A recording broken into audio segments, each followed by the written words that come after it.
sorry, you take this, 150.1, and then divide by all these numbers.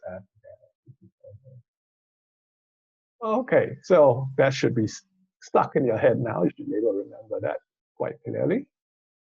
Now, as I was saying earlier, the unemployment rate shows the health of the labor market, also the health of the economy. The higher the unemployment rate, the worse the economy is doing.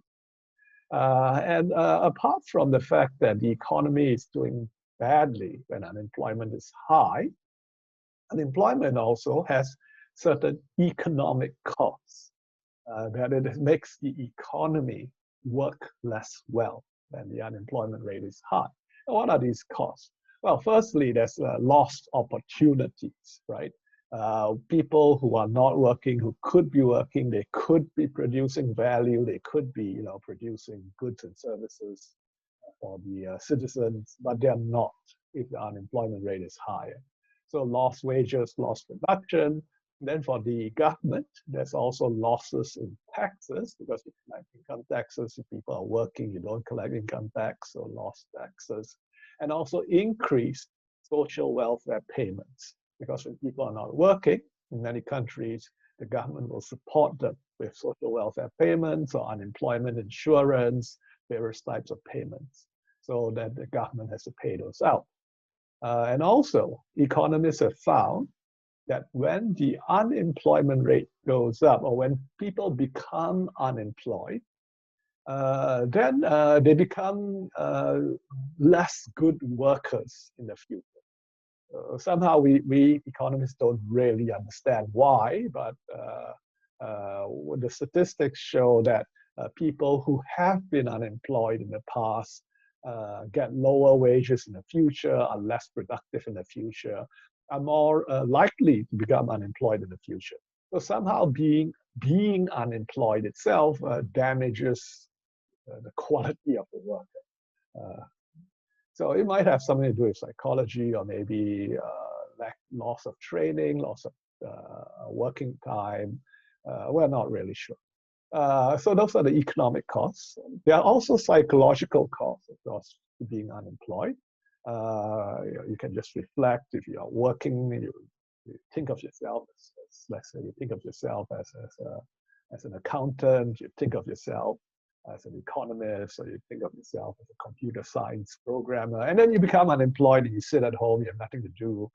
You sit there for 3 months looking for work. No one wants to hire you. You feel unwanted. You feel worthless. So these are the psychological costs of being unemployed. There are also social costs of being unemployed in that the many social indicators, many things that we look at to find out whether the society is doing well or not, they get worse when unemployment rate is high. For example, if you look at the crime rates go up when unemployment goes up.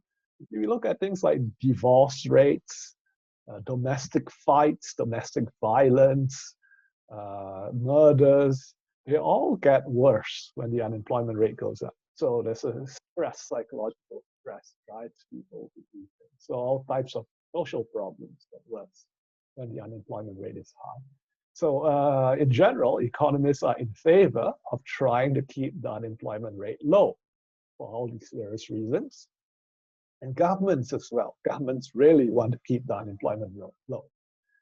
Whenever unemployment goes up, dissatisfaction with the government goes up as well. So people feel much more dissatisfied with their government when unemployment rate is high. And so in a democratic country, if there's an election comes up, and the unemployment rate is rising, usually the government in power will be voted out. And in countries that are not democratic, then the chance of social unrest and social protests go up when the unemployment rate goes up. For example, you've heard of the Arab Spring in the around 2010 or so, early 2010s, the Arab Spring, when there were a lot of revolutions in the Middle East and the Arab countries. Well, why did that happen? So many people say, well, those were autocratic countries, the governments were oppressing the people, People are dissatisfied. The economies were not doing well for the last 30 years. The thing is, the situation has been like that for past 30, 40 years. We've always had bad governments. And yet, revolutions happened around 2010. What else happened around that time? Remember the global financial crisis of 2009 and the Great Recession after that, 2010, and then Europe as well went through a very long recession after that in the early 2010s. What happens during a recession? Unemployment rate goes up. So in those Arab countries, the unemployment rate went up because of the global financial crisis and the Great Recession that followed. There was a lot of social unrest, which triggered a lot of protests and the overthrowing of governments through the Middle East and the Arab world. Now, another statistic that economists look at, apart from the unemployment rate and the labor force participation rate, is the average length of a spell of unemployment. The spell of unemployment is that time from when someone lost their job and then unemployed and then found another job. So how long before they find another job? What's the average length of time?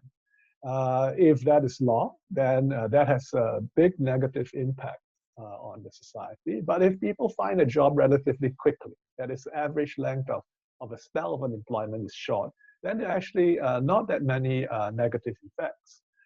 So the duration of the unemployment is also important.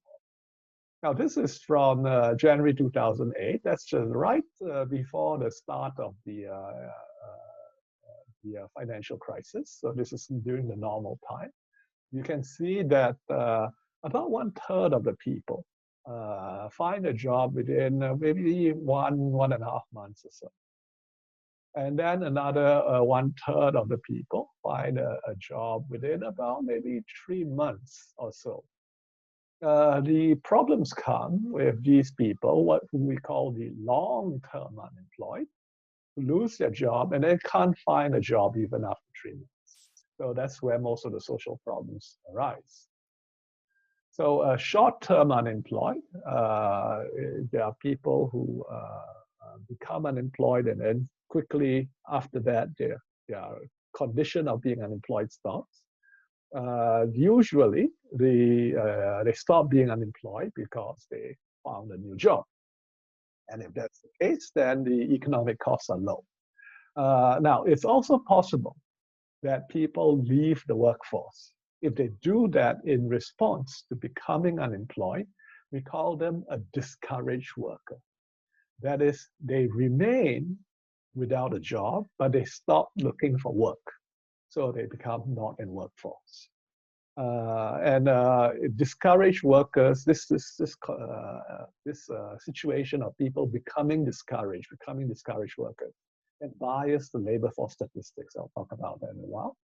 The third end of a spell of unemployment is if they get a part-time job or not really a suitable job. So suppose that you are a doctor and you become unemployed, and then you get a job 3 months later working at McDonald's. That's not really what you want, but still, if that happens, you're considered employed again. Your spell of unemployment comes to an end. Or you get you're a full-time accountant before, now you get part-time work working 3 hours, 4 hours a week. That's also considered an end to a spell of unemployment. That's underemployment. And people who don't get good jobs or suitable jobs or become part-time workers, they suffer costs similar to those who become long-term unemployed. Short-term unemployment can continue. If it continues after more than 6 months, we consider them to be long-term unemployed. And most of the social problems occur when people are long-term unemployed. Somehow their quality of work as workers becomes lowered. They have permanently lower lifetime incomes. They're more likely to become unemployed in the future.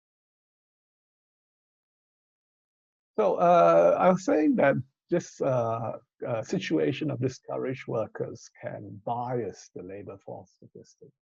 The problem is that when people become unemployed and the unemployment rate goes up, when they become discouraged workers, the unemployment rate can go down. So especially in a deep and long recession, a lot of people become discouraged and leave the workforce, and the unemployment rate will go down. And if you just look at the unemployment rate, it looks as if the economic conditions are improving, but actually they are not improving. People are just leaving the workforce. They get counted out of the workforce because although they are ready and willing to work, they are just not looking for work. They're not putting in the effort, so when you survey them, you count them as out of the workforce. A similar problem is with the involuntary part-time workers. Count them as employed when actually, they are not getting the job they want. Now, to try and address this problem, some countries like the US calculate more than one unemployment rate. So there's the standard unemployment rate.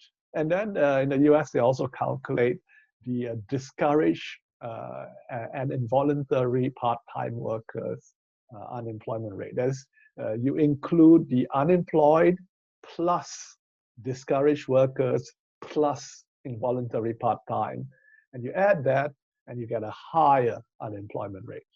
Actually, it's useful to have that, but it doesn't really change things that much because usually it tracks the unemployment rate quite closely. So the unemployment rate will be here, and then plus discouraged workers, plus the involuntary unemployed. They kind of go up and go down together. So they track each other quite closely. So you can just add a little bit on top, and you get the broader unemployment rate.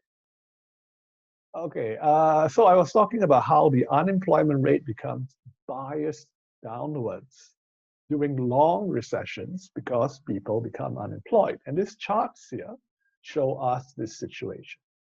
So this is, let's look at the after 2008. What happened in 2008? That was the global financial crisis, the Great Recession, unemployment rate went up.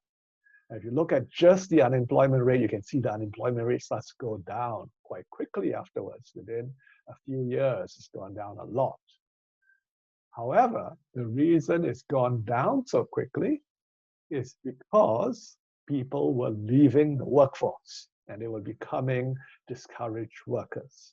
How do we know this? Because if we look at the labor force participation rate, you can see the labor force participation rate going down very quickly. Similarly, if you look at an alternate measure of how many people in the economy are working, that is the employment population ratio, the number of employed people divided by the adult working age population. The employment population ratio, you can see that it went down sharply after the global financial crisis, but it did not recover. It recovered somewhat, but did not recover very much afterwards. As the unemployment rate looks like it came down much more quickly. And so that's why I say the unemployment rate gets biased downwards as people leave the workforce, as they become discouraged workers. Conversely, on the other side, as the economy improves and people who are formerly discouraged workers re-enter the workforce, this can bias the unemployment rate up. So if you look at the unemployment rate after economic recovery, you'll often see that the unemployment rate remains persistently high even as the economy is improving. And that's because the discouraged workers are coming back in, and that biases the unemployment rate up. All right, let's have a look at this exercise here. I'd like you to calculate it. Like you answer the question. So in these three different situations, how does it affect the unemployment rate and the labor force participation?